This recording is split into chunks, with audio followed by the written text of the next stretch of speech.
बिस्मिल्लाहिर्रहमानिर्रहीम अस्सलामु अलैकुम वरहमतुल्लाहि वबरकातुहू अल्लाहुम्मा सल्लि अला मुहम्मद व आलि मुहम्मद रब्बि इश्रह ली सदरी वयस्सिर ली अमरी वहलुल उक़दतम मिन लिसानी यफ़क़हू क़ौली आमीन। ख़वातीन हज़रात, आप देख रहे हैं कुतुब ऑनलाइन और मैं हूँ बिलाल कुतुब। और आज का दिन जो होता है, क्योंकि बरकत का दिन है, जुमे का दिन है, मंसूब जो है वो अल्लाह ताला की रहमतों से है। बहुत से दिन बरकत के होते हैं और फजीलत होती है एक दिन को दूसरे दिन पे। जुमे को सरदार दिन कहा जाता है और इसी निस्बत से आज हम हमेशा जुमे को ये कोशिश करते हैं कि आपके लिए कुछ ऐसी सहूलत मैसर की जाए जिसका अजर आपको तो मिलेगा लेकिन हमें भी मिले। आज हम बात करेंगे IVF पे और IUI पे।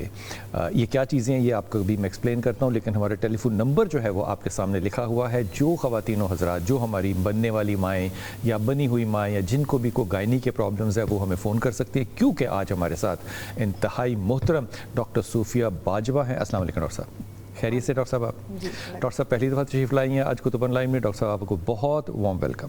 डॉक्टर साहब ये जो दो लफ्ज़ मैंने इस्तेमाल किए, ये बांझपन की बात मैं अभी बाद में करूँगा। IUI और IVF ये दोनों क्या चीज़ें हैं? देखिए, IVF को लिटरली कहते हैं इन विट्रो फर्टिलाइजेशन और IUI इंट्रा यूट्राइन इंसेमिनेशन। ये दोनों प्रेगनेंसी के लिए किसी हद तक असिस्टेड टेक्निक्स होती हैं। वो कपल्स जिनको प्रेगनेंसी मुख्तलिफ वजूहात की वजह से नहीं हो रही, नॉर्मली नहीं होती, जिनको नॉर्मली नहीं होती, उनको इन इलाजों की ज़रूरत पड़ती है। इसी को टेस्ट ट्यूब बेबी कहा जाता है। IVF वाले इलाज को टेस्ट ट्यूब बेबी कहा जाता है और इसमें मेन जो ट्रीटमेंट है वो IVF वाला ही है, क्योंकि IVF relatively expensive treatment option तो है, लेकिन इसके अंदर सक्सेस रेट बहुत ज़्यादा होता है। बहुत सारे ऐसे कपल्स होते हैं जो नेचुरली कंसीव नहीं कर पाते, उनको IVF की ज़रूरत होती है। डॉक्टर साहब कितने अरसा गुजर जाए अगर एक कपल को शादी में तो वो इस तरफ से चले जाए? देखिए, अगर एक औरत की उम्र 35 साल से कम है तो अगर 1 साल तक प्रेगनेंसी नहीं हो रही तो उनको एक अच्छे फर्टिलिटी स्पेशलिस्ट को दिखाना चाहिए। ठीक। और अगर एक औरत की एज 35 से ज़्यादा है और 6 मंथ्स हो गए हैं उनको ट्राई करते हुए, उनको प्रेगनेंसी नहीं हो रही तो उनको दिखाना चाहिए। फिर वंस वो एक अच्छे फर्टिलिटी स्पेशलिस्ट को दिखाते हैं तो फिर वो उनके कुछ टेस्ट का होते हैं कपल के, हस्बैंड और वाइफ दोनों के, और फिर पता चलता है कि अगर कोई मसाइल हैं, अगर तो कोई स्ट्रेट फॉरवर्ड मसला है जिसकी वजह से IVF इंडिकेटेड है, फिर उनको IVF की तरफ लेके जाया जाएगा। किस तरह का मसला मसलन हो सकता है? देखिए, आजकल मेल इनफर्टिलिटी बहुत कॉमन है। 10 कपल्स जिनको प्रेगनेंसी नहीं होती उनमें 3-4 ऐसे होते हैं जिनमें हस्बैंड का प्रॉब्लम, यानी कि आदमी जो है वो बांझपन की तरफ जा रहा है या होता है। बार बार इसके बारे में बात करते हैं कि बांझपन इनफर्टिलिटी एक कपल का प्रॉब्लम है। इसमें सिर्फ फीमेल का मसला आप लोग मत समझें, इसमें हस्बैंड वाइफ में से किसी का भी मसला हो सकता है। जैसे कि मैं कह रही थी कि मेल इनफर्टिलिटी है तो पहले हस्बैंड को दवाई दी जाती है, उमूमन हस्बैंड के हार्मोनल टेस्ट भी कराए जाते हैं, अल्ट्रासाउंड कराया जाता है। अगर लेकिन वो ट्रीट नहीं होता फिर उस कपल को IVF की ज़रूरत होती है। Same goes for female. अगर फीमेल्स में PCOS है उसको भी इनिशियली मेडिकल ट्रीटमेंट देते हैं। बहुत सारे कपल्स हैं जो सिंपल ट्रीटमेंट से कंसीव कर लेते हैं। PCOS से मुराद है पॉलीसिस्टिक? जी, पॉलीसिस्टिक ओवेरियन सिंड्रोम। ये वही होती है जो कि आमतौर पे लोग कहते हैं कि वो थैलियां बन गई हैं। हाँ जी, कुछ डॉक्टर्स इनको समझाते हैं पेशेंट्स को कि अंडेदानियों में बहुत सारी थैलियां हैं। उसमें पाकिस्तान में ये मसला बहुत ज़्यादा आम है। अगर आप कहें कि 10 पेशेंट्स में अगर फीमेल देखती हूँ उनमें से 5-6 को PCOS। बहुत सी हमारी ऐसी बच्ची हैं जो कि कहती हैं कि हमारी PCO था लेकिन डॉक्टर साहब ने सर्जरी कर दी। क्या ये परमानेंट ट्रीटमेंट है या दोबारा हो जाता है? देखिए, ये सबसे बड़ा मिसकंसेप्शन है। PCOS एक जेनेटिक प्रॉब्लम है। ठीक। हमारे जो साउथ ईस्ट एशिया जिसमें हम पाकिस्तान भी आता है, हमारी जीन्स में डायबिटीज़ बहुत कॉमन है। आपने भी देखा होगा, मैंने भी, हमारे पेरेंट्स में, हमारी फैमिली में, हमारे हर घर में डायबिटीज़ है। बिल्कुल ठीक। ये वाली खवातीन जब यंगर एज ग्रुप में होती हैं तो इनमें PCOS होने का चांस होता है। ये सेम जीन्स हैं जो डायबिटीज़ करती हैं, वही जीन्स यंग लड़कियों में PCOS करती हैं। सो PCOS, हाँ जी, PCOS is a genetic problem. इसका मतलब PCO अगर किसी लड़की को है तो उसको डायबिटीज़ का खतरा ज़्यादा होगा? हाँ जी, इन खवातीन में प्रेगनेंसी में डायबिटीज़ और later on in life diabetes का खतरा होता है, and these women should be well aware of that. ठीक। रही बात PCOS की, तो आप एक बंदे के जीन्स नहीं बदल सकते, हम अपना लाइफस्टाइल चेंज कर सकते हैं। ठीक। हम अपने लाइफस्टाइल को बेहतर करके काफ़ी हद तक PCOS को कंट्रोल कर सकते हैं, इन द सेंस कि आपके साइकिल्स रेगुलर हो सकते हैं, आपको प्रेगनेंसी हो सकती है, but that is something a woman needs to be aware of and then you have to keep it under control. इसको आप डॉक्टर साहब, अगर किसी को PCO, हमारे टेलीफोन नंबर आपके सामने, आप हमें कॉल कर सकते हैं डॉक्टर सोफिया से बात करने के लिए। कोई भी मसला आपका हो, वी आर अवेलेबल। डॉक्टर साहब, अगर एक PCO है किसी को तो क्या कोई इंडिकेशंस हैं कि उसको पता चल जाए कि मैं PCO की पेशेंट हो सकती हूँ? देखिए, आजकल जो यंगर जनरेशन है उनमें तो बहुत नॉलेज होता है सिम्टम्स का। मैं आपको बताती हूँ, इनमें इरेगुलर साइकिल्स होती हैं इन खवातीन में, चेहरे और जिस्म पे गैर ज़रूरी बाल आते हैं, अमूमन वेट गेन होता है और कई दफ़ा सर के बाल बहुत तेज़ी से झड़ जाते हैं। ये सारी इंडिकेशंस हैं और ये बेसिक बात है जो आप घर में ही नोट कर लेते हैं कि अगर आपको ये प्रॉब्लम है तो फिर आपको एक अल्ट्रासाउंड भी करवाना चाहिए और एक अच्छे ट्रस्टेड गायनेकोलॉजिस्ट को दिखाएं, क्योंकि ज़रूरी नहीं है कि सिर्फ अल्ट्रासाउंड पे अगर आपकी ओवरीज पीसीओज हैं तो आपको पीसीओज है। अच्छा। उसका एक क्राइटेरिया होता है जिसमें 3 फैक्टर्स होते हैं। एक अल्ट्रासाउंड पे ओवरीज का पॉलीसिस्टिक होना, पीरियड्स का इरेगुलर होना और चेहरे और जिस्म पे गैर ज़रूरी बालों का आना। इनमें से अगर 2 चीज़ें 2 अलामात आप में हैं तो फिर आपको पीसीओज का डायग्नोसिस बन सकता है। लेकिन अगेन जैसे कि मैंने कहा कि वो गायनेकोलॉजिस्ट को ही बनाना चाहिए। तो डॉक्टर साहब ये आजकल बहुत ज़्यादा कॉमन प्रॉब्लम है कि बाल गिरना और चेहरे के बाल, तो फिर इस पे लेज़र करा लिया जाता है या पीआरपी करा लिया जाता है। इसका मतलब पहले पीसीओ का इलाज करें। देखिए लेज़र इफेक्टिव भी नहीं होगा अगर आपका पीसीओज अंडर कंट्रोल नहीं होगा। सो पीसीओज को पहले मैनेज करें with medication and weight loss, और वंस पीसीओज आपका कंट्रोल होता है, साइकिल रेगुलर होता है, लेज़र भी फिर तभी इफेक्टिव होगा वरना नहीं। और इवन आप सर पे जितना भी पीआरपी भी करा लें, हेयर लॉस आपका ठीक ही तब होगा जब आप अपना पीसीओज को ठीक करेंगे। ये जो पीसीओ है ये जेनेटिकल आप फरमा रही हैं और इसका वही जीन है जो कि डायबिटीज़ का होता है। हाँ, ये बड़ी खतरनाक बात है। हाँ जी ये है। तो इसको ये मैं कह रही थी कि इसको आप जीन्स नहीं चेंज कर सकते, लेकिन आप इसको पीसीओएस को कंट्रोल कर सकते हैं। अगर किसी को डायबिटीज 1 है यानी कि जेनेटिकली डायबिटीज़ है तो उसको फिर पक्का पीसीओ होगा? नहीं, टाइप 1 डायबिटीज़ मैं इंसुलिन रेजिस्टेंस की बात कर रही हूँ। अच्छा, टाइप 2 डायबिटीज़ में होती है। हाँ जी, क्योंकि पीसीओएस भी कहीं ना कहीं इंसुलिन रेजिस्टेंस की ही एक मैनिफेस्टेशन है यंग एज में। Very good, very good. तो जिनको टाइप 1 है वो उनको ज़्यादा प्रोबेबिलिटी है? नहीं, टाइप 2 डायबिटीज़ का ताल्लुक है पीसीओएस के जेनेटिक्स के साथ। टाइप 1 का नहीं। Type 1 is insulin deficiency. So PCOS का लिंक है इंसुलिन रेजिस्टेंस जो लेटर एज में होती है टाइप 2 डायबिटीज, और वही यंग एज में जिनको टाइप 1 है वो कन्वीनियंटली अपनी ज़िंदगी भी गुजार सकते हैं और बच्चे भी पैदा कर सकते हैं अनलेस कि कोई और प्रॉब्लम ना हो। हाँ जी, उनमें पीसीओ उनकी जेनेटिक्स का लिंक टाइप 1 डायबिटीज के साथ नहीं है। अगर उनमें ज़ाहिर है एक बंदे को 2 बीमारियां भी हो सकती हैं, लेकिन डायरेक्टली टाइप 1 डायबिटीज को ऑटोमेटिकली पीसीओएस नहीं होते। कॉलर है बानो हमारे साथ। अस्सलाम वालेकुम बानो। बदीहा बानो जी। बदीहा सर, मेरी बेटी के बच्चे नहीं हो रहे। मेरी बेटी का नाम है अनोशा। अनोशा, अच्छा जी। कितने साल हो गए शादी को अनोशा के और कितनी उम्र है अनोशा की? ये 28 साल उम्र है। 2 साल शादी को हो गए हैं। 2 साल हो गए हैं। तो 2 साल में खामन ने और बीवी ने दोनों ने अपने अपने टेस्ट करा लिए हैं? जी जी सर। जी कह रहे एग नहीं बन रहे। एग नहीं बन रहे जी। अच्छा, कोई बात डॉक्टर साहब आपने पूछनी है? नहीं, मैं इसका जवाब देना चाहती हूँ। जी, आपने फ़ोन बंद कर देना मेरा बेटा और आपने टेलीविज़न पे डॉक्टर साहब का जवाब सुनना है, ठीक है जी? डॉक्टर साहब देखिए, शायद बड़ा बेसिक सिंपल 28 ईयर ओल्ड खातून है, हस्बैंड की रिपोर्ट कह रही है हो गई है। अगर हस्बैंड की रिपोर्ट नॉर्मल है तो फीमेल का एक अल्ट्रासाउंड होगा और एक हार्मोन्स के टेस्ट होंगे। अगर वो भी नॉर्मल हैं तो एग क्यों नहीं बनता? क्या पीसीओएस का मसला भी हो सकता है? और अगर नहीं बनता फिर भी तो इस पे मेडिकेशंस आती हैं। ट्यूब्स भी बंद हो सकती हैं डॉक्टर साहब? हाँ जी, बिल्कुल हो सकती हैं, लेकिन ट्यूब्स का टेस्ट पेनफुल और डिफिकल्ट होता है, तो वो अभी इतनी जल्दी नहीं कराते हम लोग। शुरू में सिंपल मेडिकेशंस पे डालते हैं, एग बनाने वाली मेडिसिन दे सकते हैं हम।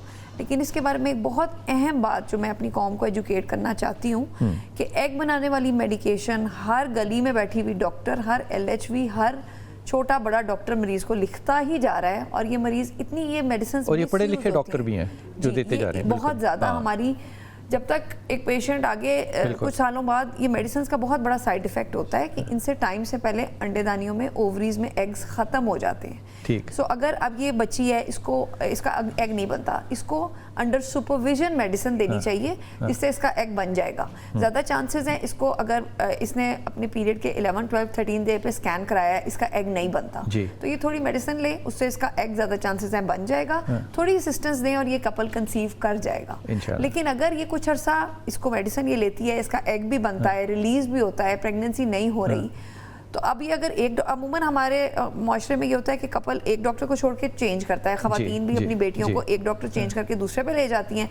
नहीं जी, उन्होंने मेडिसिन दी, आप मेडिसिन दें। नहीं, आपसे भी नहीं हुआ, आपने मेडिसिन नहीं दी, अब आप उस केस में ना इतनी ज़्यादा ओव्यूलेशन इंडक्शन फीमेल्स को दी जाती है कि उनका ओवेरियन रिजर्व बहुत तेज़ी से ख़त्म हो रहा है। तो ये मेडिसिन अंडर स्ट्रिक्ट सुपरविजन देनी चाहिए। और अगर एग भी बन रहा है, प्रेगनेंसी नहीं हो रही, फिर ट्यूब्स का रोल आ जाएगा कि फिर आप ट्यूब्स टेस्ट कराएं। आप सोचिए कि क्या मसला है, और अगर वो भी क्लियर है और प्रेगनेंसी नहीं हो रही तो टाइमली आगे एडवांस ट्रीटमेंट की तरफ जाएं।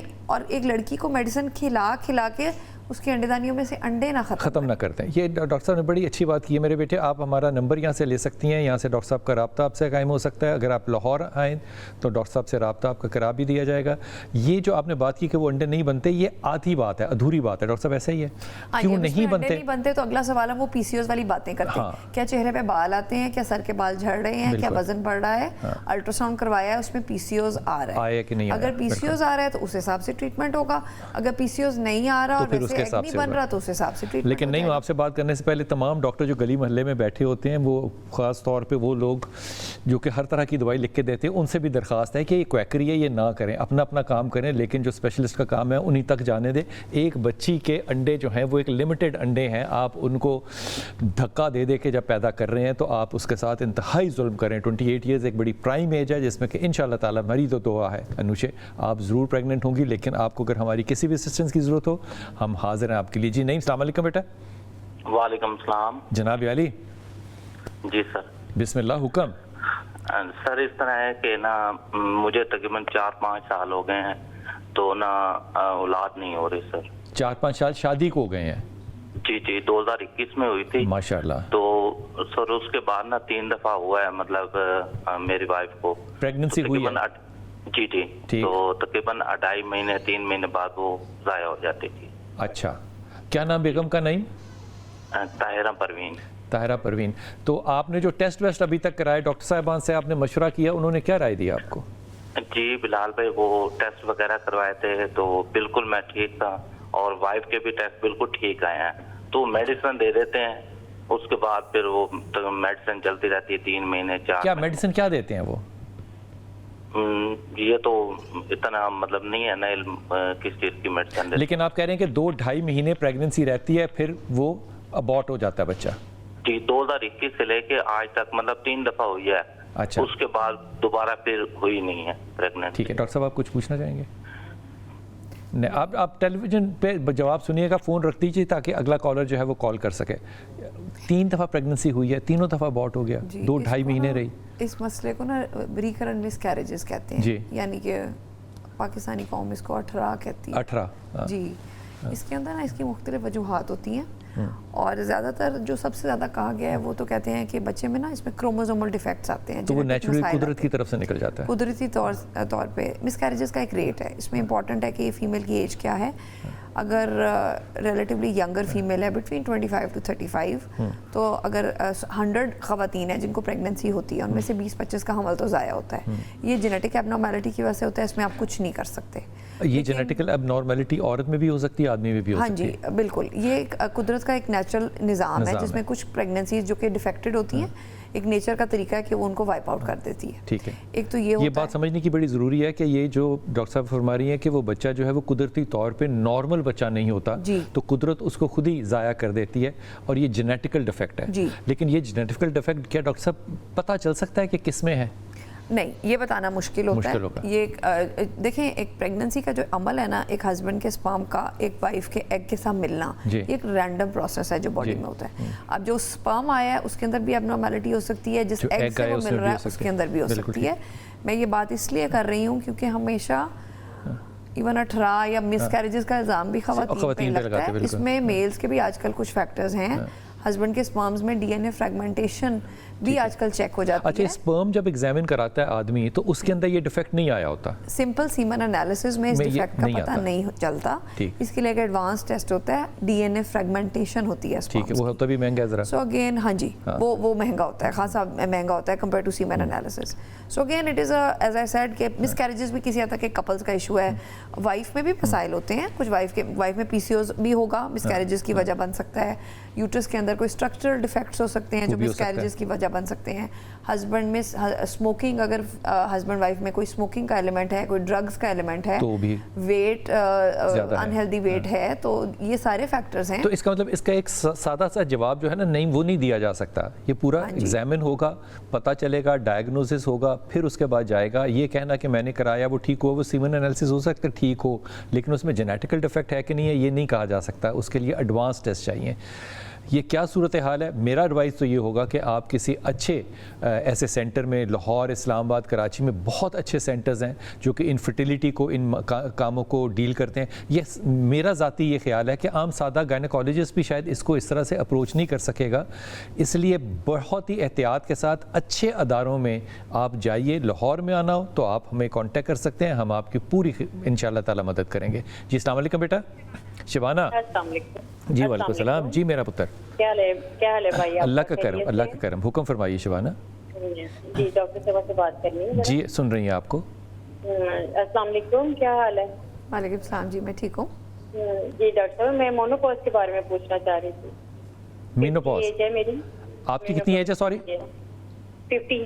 50। ठीक है, आपका क्या सवाल है? मैंने आपका सवाल क्या है? जी जी, ये मुझे इसे पूछना था कि इसकी सिम्टम्स क्या होती है और मुझे क्या करना चाहिए कि मैं, क्योंकि अब मेरे साथ चल रहा है ना ये सब कुछ, तो मुझे बताएं कि मैं क्या टैबलेट वगैरह खाऊं या कुछ अपने लिए, या बताएंगे प्लीज। शबाना को गुस्सा ज्यादा तो नहीं आना शुरू हुआ जब से ये काम शुरू हुआ है? डॉक्टर साहब ऐसे ये मेरे ना ये है कि मेदे का स्टमक का इशू है मेरे साथ, हाइटल हर्निया और एसिडिटी वगैरह, और ये मतलब कि तेजाबियत वगैरह होती है। काफी अरसे से ही ऐसे है कि मैं बीमार ही हूँ। अच्छा, तो इलाज करा रही है बाकी चीजों का या नहीं? जी वो तो चल रहा है, वो तो शुक्र है। डॉक्टर साहब कुछ पूछना चाहेंगे? चल रही हैं, लेकिन ये पूछना चाह रही हूँ, उनको मेनोपॉज तो हो गया, उनके मेनोपॉज से रिलेटेड मसाइल क्या हैं? आपको मेनोपॉज हो गया है या हो रहा है? होगा ही ना। जी जी हाँ जी, स्टार्ट हो गया मेरे ना। स्टार्ट हो गया तो आपको उससे क्या मसाइल है? फ्लशेस, हॉट फ्लशेस हैं, क्या है?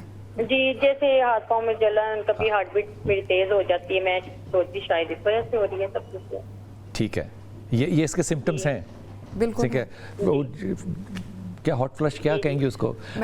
एकदम मेनोपॉज तो एक औरत की लाइफ का एक बड़ा इंपॉर्टेंट, आप कह लें एक मिड लाइफ का एक क्राइसिस है या जो भी कह लें, हर औरत को उससे गुजरना है। पाकिस्तान में ऑन एवरेज खवातीन को 50 इयर्स की एज में मेनोपॉज हो जाता है। और मेनोपॉज का सबसे बड़ा प्रॉब्लम है हॉट फ्लैशेस, जैसे कि बता रही हैं, हाथ और पाँव को वो एकदम गर्म हो जाते हैं, और आप इसी में बैठे होंगे तो एकदम आपको पसीना आ जाता है। सो ये एक अगेन एक ऐसी मसला है जिसको पाकिस्तान में बिल्कुल भी एड्रेस नहीं किया जाता, बिकॉज ये वो खवातीन होती हैं जिनके बच्चे हो गए होते हैं, वो बच्चे बड़े हो रहे होते हैं, वो अपने आप को भी इग्नोर करती हैं, और उनको तो अब बच्चे भी हो गए, अब क्या आप करना है। लेकिन ये खवातीन इस वक्त बहुत ज़्यादा, इनमें डिप्रेशन का एलिमेंट बहुत देखा गया है दिस टाइम ऑफ लाइफ। हाँ जी, और हॉट फ्लैशेस एक ऐसा प्रॉब्लम है जिसको हार्मोनल रिप्लेसमेंट थेरेपी होती है। ठीक है। पोस्ट मेनोपॉजल खवातीन के लिए खास प्रिपरेशंस आती हैं। ठीक है। मैं आपको एक इंटरेस्टिंग बात बताऊं, वो पाकिस्तान में काफ़ी हद तक अवेलेबल भी नहीं है। उसकी वजह ये है कि वो मिलती थी कुछ अर्सा पहले तक, लेकिन चूंकि डॉक्टर्स प्रिस्क्राइब ही नहीं करते, पेशेंट्स इस मसले के साथ प्रेजेंट ही नहीं करते गायनेकोलॉजिस्ट के पास, और गायनेकोलॉजिस्ट ये दवाई लिखती नहीं थी, तो वो आनी ही बंद हो गई। हाँ जी, इसकी टैबलेट्स होती हैं, बैरूनी ममालिक में इसकी जेल होती है, इसके मल्टीपल प्रिपरेशंस आती हैं, और वेस्टर्न कंट्रीज़ में बहुत ज़्यादा इस मसले को एड्रेस किया जाता है और इसको इस्तेमाल किया जाता है, ताकि औरत अपने हार्मोन्स के वजह से मसाइल में ना रहे, एटीट्यूड डिफरेंस ना आए, स्विंग्स ना आए, मूड स्विंग्स ना आए। जी, इसमें ना वर्ल्ड हेल्थ इनिशिएटिव WHI की एक स्टडी आई थी जिसमें उन्होंने दिखाया, ये काफ़ी पुरानी है, अब एग्जैक्ट मैं मिसकोट नहीं करना चाहूँगी, इट इज़ क्वाइट ओल्ड। उसमें उन्होंने हार्मोनल रिप्लेसमेंट थेरेपी को ब्रेस्ट कैंसर के साथ लिंक किया था। उस वक्त ना पूरी दुनिया में HRT यूज़ होनी बंद हो गई, लेकिन उसके कुछ अरसे के बाद पिछले 10-15 सालों में ये बात प्रूव हो चुकी है कि मेनोपॉज के बाद पहले 10 साल तक अगर आप हार्मोनल रिप्लेसमेंट यूज़ करेंगे तो वो आपकी क्वालिटी ऑफ लाइफ को बहुत बेहतर करेगी, और अगर आप में बहुत स्ट्रॉन्ग फैमिली हिस्ट्री, बड़े स्ट्रॉन्ग रिस्क फैक्टर्स नहीं है, तो वो ब्रेस्ट कैंसर के रिस्क को बढ़ाएगी नहीं। बहुत अच्छी बात। तो इस वजह से पाकिस्तान में तो ये मसला डिस्कस ही नहीं होता और इसको एड्रेस ही नहीं किया जाता। हॉट फ्लैशेस को काफ़ी हद तक एक सिंपल मेडिकेशन से, एक टैबलेट से ट्रीट कर सकते हैं, जो कि हमारे डॉक्टर्स क्योंकि नहीं करते थे तो उन्होंने मंगवानी बंद कर दी। ये ज़ाहिर है कमर्शियल बात है। डॉक्टर साहब, अर्ली एज में भी मेनोपॉज हो जाता है? फर्टिलिटी की जब मैं बात कर रही थी उसमें अर्ली मेनोपॉज का सबसे बड़ा प्रॉब्लम है, और जो ओव्यूलेशन इंडक्शन की वो जो मेडिसिन एग बनाने वाली से मैंने मना किया, उसकी भी यही वजह बनती है। ये खवातीन जब बहुत ज़्यादा फर्टिलिटी के पेशेंट जब बहुत ज़्यादा मेडिसिन लेते हैं, उनमें ये अर्ली मेनोपॉज देखा गया, और आजकल हम लोग अर्ली मेनोपॉज बहुत ज़्यादा देख रहे हैं। 20s, मिड लेट 20s और अर्ली 30s में भी हम पेशेंट्स को अर्ली प्रीमेच्योर ओवेरियन फेलियर कहते हैं, इसे प्रीमेच्योर ओवेरियन फेलियर का नाम दिया जाता है। और इसकी क्या वजह है? ये किसी हद तक ऑटोइम्यून रीजंस कहते हैं। इन खवातीन में थायराइड और ऑटोइम्यून मसाइल भी होते हैं, डायबिटीज, थायराइड और बहुत सारे और ऑटोइम्यून मसाइल। और एग्जैक्ट प्रीमेच्योर ओवेरियन फेलियर की कुछ एक स्पेक्ट्रम ऑफ रीजंस है और बहुत दफ़ा कोई रीज़न नहीं होती। ठीक, वो एग बनाने वाली दवाई एक रीज़न है, it is one of the reasons. लेकिन आजकल ये मसला इतना हम देखते हैं, ये हमारी डाइट है, हमारा मसनूई लाइफस्टाइल है, हमारा पोल्यूटेड एनवायरनमेंट है, ये कहना मुश्किल है। सब ये आके वापस इस पे तफसील से बात करता हूँ। कॉलर है हमारे साथ जी। ज़ैनब, अस्सलाम वालेकुम बेटा। वालेकुम सलाम। जी मेरा पुत्र, हुक्म। जी सर, मुझे ना आपसे बात करनी है कि मैं ना मेरी शादी को 5 साल हो गए हैं। अच्छा। तो मेरे पहले बच्चा हुआ था, उसकी 2 साल हो गई है, डेथ हो गई है। उसके बाद मुझे 3 बच्ची हुई, वो भी मेरा 7 मंथ जा रहा था, मिसकैरेज हो गया है। उसके बाद मुझे हमल नहीं ठहरा, तकरीबन ये 3 साल हो चुके हैं। अच्छा ज़ैनब, आपका पहला बच्चा जो हुआ था उसकी डेथ हो गई थी बाद में, ये कह रही हैं आप? जी, उसकी डेथ हो गई थी। उसके सर में पानी था और कमर में उसको फोड़ा था, कमर में। और दूसरा बच्चा जो आप प्रेगनेंसी कह रही हैं वो आपका अबॉर्ट हो गया, अबॉर्शन हो गया था? जी, ट्विन्स थी, बच्चियां थी, तो वो उसका मिसकैरेज हो गया। तकरीबन 7 मंथ स्टार्ट होने वाला था मेरा। अच्छा, आपकी उम्र कितनी है बेटा? 30 साल उम्र है मेरी। 30 साल। अच्छा, आपकी हाइट और वजन कितना है? वजन भी बढ़ रहा है मेरा, तकरीबन 80 पे है मेरा। और हाइट कितनी है? हाइट 5'5". अच्छा, 80 बहुत ज्यादा है जी। आप मुझे डाइट प्लान बता दें प्लीज, ऐसा जिससे मैं कंसीव कर पाऊँ और मैं अपनी हेल्थ का भी ख्याल रख पाऊँ। मैं हड्डियाँ वगैरह, मेरा सारा जिस्म बड़ा दर्द करता है एनी टाइम। जिस्म दर्द करता है। अच्छा, बाल गिरते हैं? बाल भी गिरते हैं। ठीक। चेहरे पे बाल तो नहीं है? चेहरे पे नहीं, दाने वगैरह बड़े बनते हैं। ठीक। डॉक्टर साहब कुछ पूछना चाहेंगे? ये बता रही थी ना कि एक बच्चा 7th मंथ में मिसकैरेज हो गया। 7th मंथ में मिसकैरेजेस हुए हैं और एक बच्चे की वैसे अदरवाइज डेथ हो गई थी। हाँ जी। उनके वो जो एबनॉर्मल पैदा हुआ था, उसके सर में और कमर में पानी था, कोई फोड़ा था। हाँ जी, वो भी उन्होंने बताया। आपने टेलीविजन पे बात सुननी है, फ़ोन रख देना है ताकि दूसरा शख्स फ़ोन कर सके। देखिए, ये ना एक फर्टाइल कपल है, इनके बच्चे 2 दफ़ा हुए हैं और अब इनको नहीं हो पा रहा है। वेट वाली बात आपने बड़ी अच्छी हाईलाइट की। हमारी पाकिस्तानी एवरेज जो मैं पेशेंट्स देखती हूँ 70s 80s में सबका वेट होता है, जो कि हमारे जो नॉर्मल BMI से बहुत ज़्यादा है। सो इनमें से ये एक फर्टाइल कपल है इन द सेंस कि ये 2 दफ़ा अपनी फर्टिलिटी कपल प्रूव कर चुका है। उसको 2 दफ़ा बच्चा हुआ। एक दफ़ा तो बच्चे में वो कमर में फोड़ा था, वो स्पाइना बाइफिडा की मुझे लगता है बात कर रही थी, और इस वजह से वो प्रेगनेंसी टर्मिनेट हुई। और एक दफ़ा पानी का कुछ मसला भी बता रही थी, सर में पानी कि बच्चे का पानी कम भी था, शायद ऐसा कुछ बता रही थी। सर में पानी भी हाइड्रोकेफलस की वो बात कर रही है। ये ज़्यादातर मसाइल, एक सिंपल सी गोली है फॉलिक एसिड 5 मिलीग्राम, वो ना लेनी है। वो आप प्रेगनेंसी प्लान करने से 3 मंथ्स पहले लेना शुरू कर दें। प्रेगनेंसी 3 मंथ्स तक लेते रहें। और इस तरह के जो पेशेंट जिनमें एक दफ़ा ये मसला आ जाए वो तो 9 मंथ से लें। ठीक है। और वेट की आपने जैसे कि बड़ा अच्छा हाईलाइट किया, ये एक फर्टाइल कपल है, ये वेट लूज करेगा। आपने हार्मोन्स टेस्ट कराएं, there is a very good chance कि ये कपल नेचुरली कंसीव कर जाएगा। उसके बाद they need good antenatal care during pregnancy. इनको एक अच्छी गायनेकोलॉजिस्ट ऑब्स्टेट्रिशियन को दिखाएं जो अच्छी प्रेगनेंसी की केयर करे। टाइमली अल्ट्रासाउंड हो, अगर बच्चे में एबनॉर्मैलिटी है तो वो टाइमली पिक हो। सब अगर कोई नई शादी होती है तो बच्ची जो है वो प्रेग्नेंट होना चाहती है तो फॉलिक एसिड जो है वो शुरू कर देना चाहिए उसको। हाँ जी, तमाम कपल्स जो कि प्रेगनेंसी प्लान कर रहे हैं, they should 5 milligram folic acid once a day. Pregnancy stay 3 months पहले से ही वो स्टार्ट कर लें। और प्रेगनेंसी होने के 3 महीने बाद तक 3 मंथ्स कम से कम और जिनमें पहले जिस तरह इनके बच्चे के सर में पानी था, कमर में फोड़ा 9 महीने लें। ये 9 मंथ्स। इनको एक सिंपल सी सस्ती सी गोली है। 3 करोड़ गोलियां मिलती हैं फॉलिक एसिड की, इतनी सी डब्बी होती है। ये मुझे नहीं पता कि हमारे बच्चे लोग लेते क्यों नहीं है, या लोग रिकमेंड नहीं करते। डॉक्टर साहब, अवेयरनेस की कमी है। अवेयरनेस की बहुत कमी है। एक छोटा सा लेंगे वक्फा और डॉक्टर साहब हमारे साथ हैं, सूफिया बाजवा जो कि गायनेकोलॉजिस्ट हैं, और इनफर्टिलिटी पे बात हो रही है। हमारे टेलीफोन नंबर आपके सामने है, वापस आते हैं और इस बात को कंटिन्यू करते हैं।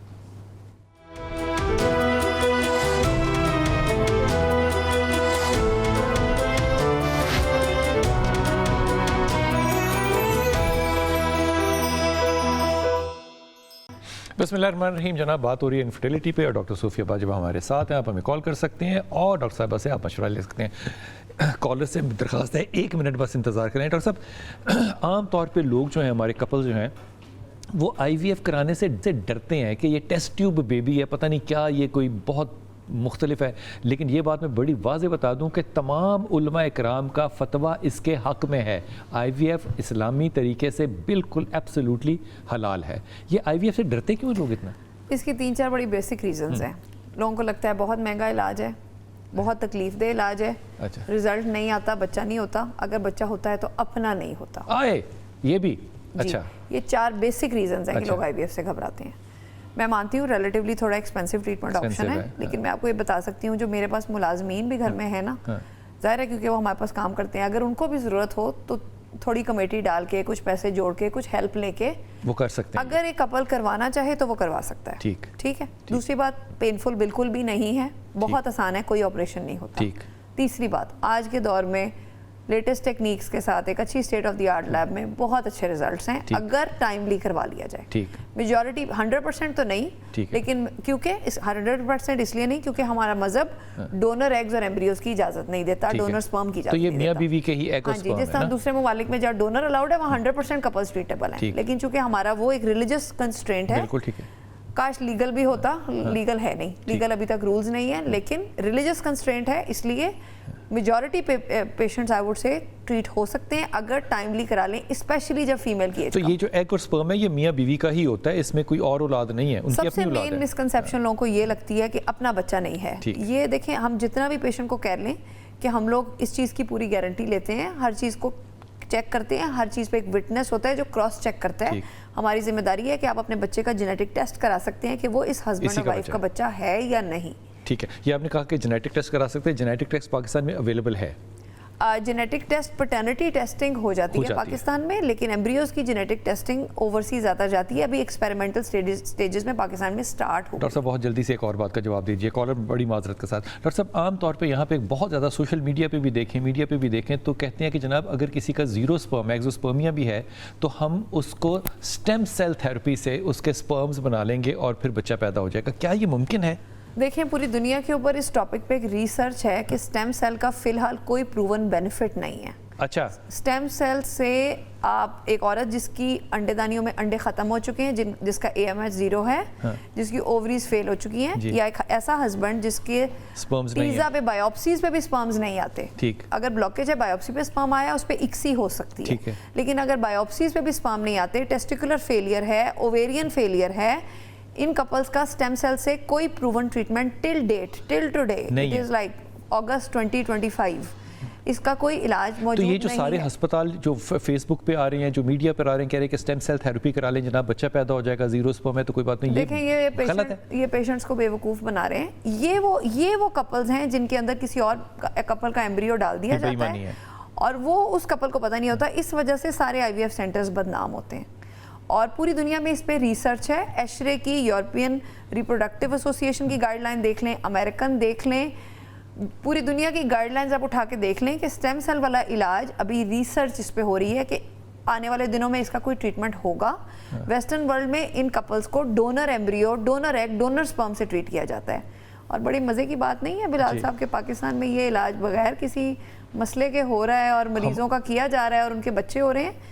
खुदारा मैं ये चाहूँगी कि जिसका स्टेम सेल से बेबी हुआ है ना, वो अगर चाहे तो अपने बच्चे का एक जेनेटिक टेस्ट करा ले, तो उसको पता चल जाएगा कि ये उसका बच्चा उस माँ और बाप का ये बच्चा है या नहीं है। मैं इस पे स्पीचलेस हूँ, बिल्कुल भी स्पीचलेस हूँ। अल्लाह ताला माफ़ी दे, और अगर जिसका भी गुनाह है अल्लाह ताला उसको हिदायत भी दे। सजाद हमारे साथ है। सजाद, अस्सलाम वालेकुम। वालेकुम अस्सलाम सर। जनाब अली, बिस्मिल्लाह, हुक्म कीजिए। सर मैं ये बाजी बैठी है, बाजी डॉक्टर साहब जी जी, और मैं मुल्तान से बात कर रहा हूँ जी जी। तो मेरा मसला ये है सर, मेरी 3 बेटियां हैं सर माशाल्लाह। और सबसे बड़ी बेटी है वो 11 साल की है, और दूसरी 9 साल की है, और तीसरी 7 साल की है। जी बिल्कुल ठीक है। और उसके बाद इसमें दरमियान में भी मेरे बच्चे होते थे, लेकिन वो 3 माह के बाद ज़ाया हो जाते थे। ठीक, लेकिन बेटियां जब होती हैं वो बिल्कुल नॉर्मल हो जाती हैं, जब बेटा होता है तो वो 3 महीने के बाद या 6 महीने के बाद ज़ाया हो जाता है। ओए, और अच्छा। बेगम साहब ये BP का भी इशू हो जाता है, जब बेटियां होती है उस टाइम BP का इशू नहीं होता। ठीक ठीक, अभी टीवी पे सुनना, मेरे दिमाग में एक सवाल आ गया डॉक्टर साहब, ने जल्दी से बताना है, हमारे पास बहुत कम टाइम है। डॉक्टर साहब, क्या जेंडर सिलेक्शन हो सकती है? IVF के जरिए जेंडर सिलेक्शन हो सकती है, IVF के थ्रू हो सकती है, और फिलहाल इसके ऊपर कोई लीगल पाकिस्तान में कोई लॉज नहीं है जिसको मना करे। ठीक है, सिर्फ IVF के थ्रू ही जेंडर सिलेक्शन हो सकती है और कोई तरीका नहीं है? अगर प्रॉपर जेनेटिक टेस्टिंग करा के जेंडर मेल चूज करना है तो उसका उसमें ICSI का ट्रीटमेंट होता है, IVF ICSI का ट्रीटमेंट होता है, और PGTA कहते हैं उसे जी। उसके थ्रू आप बच्चे की कैरियोटाइपिंग होती है, क्रोमोसोम्स जीन्स का नंबर चेक हो जाता है, क्रोमोसोम्स का नंबर और होती है, वो बायोप्सी आजकल ओवरसीज भेजते हैं बाहर भेजना और पड़ता है। लेकिन it is medically yes it is. अच्छा डॉक्टर साहब ये बता दीजिए कि वो लड़कियां पैदा हो जाती हैं, बच्चे लड़के जब कंसीव होते हैं तो वो 3-4 महीने के बाद अबॉर्ट हो जाते हैं? देखिए ये कपल का ना एक बहुत बड़ा मिसकंसेप्शन है, ये एक बड़ा अच्छा सवाल इन्होंने किया, क्योंकि बहुत सारी खवातीन आती हैं जिनको ये लगता है कि वो कह रहे थे ना ब्लड प्रेशर भी तभी बढ़ता है जब मेल कंसेप्शन होती है, इसका कोई मेडिकल लिंक नहीं है।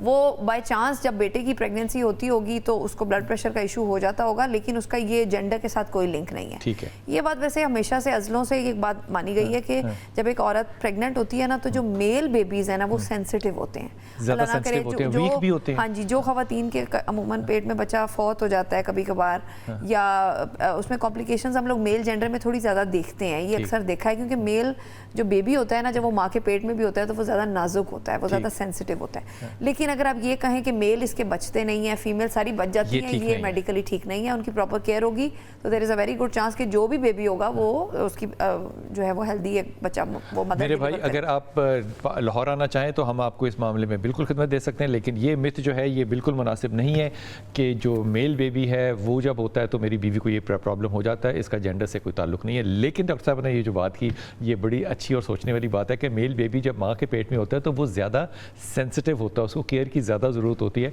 वो बाकी के मसाइल जो हैं वो माँ के पेट के निकलने के बाद होते हैं। डॉक्टर साहब आप पहली दफ़ा तशरीफ लाएँ, आपका बहुत शुक्रिया और इस दुआ के साथ कि आप आइंदा भी आती रहेंगी इंशाल्लाह ताला, क्योंकि डॉक्टर साहबा ने जितनी बातें की यकीन कीजिए ऐसा लगा जैसे कि एक क्लासरूम में बैठे। अपनी दुआ में याद रखिएगा, अल्लाह आपको आसानियाँ दे और आसानियाँ बांटने वालों में से रखे।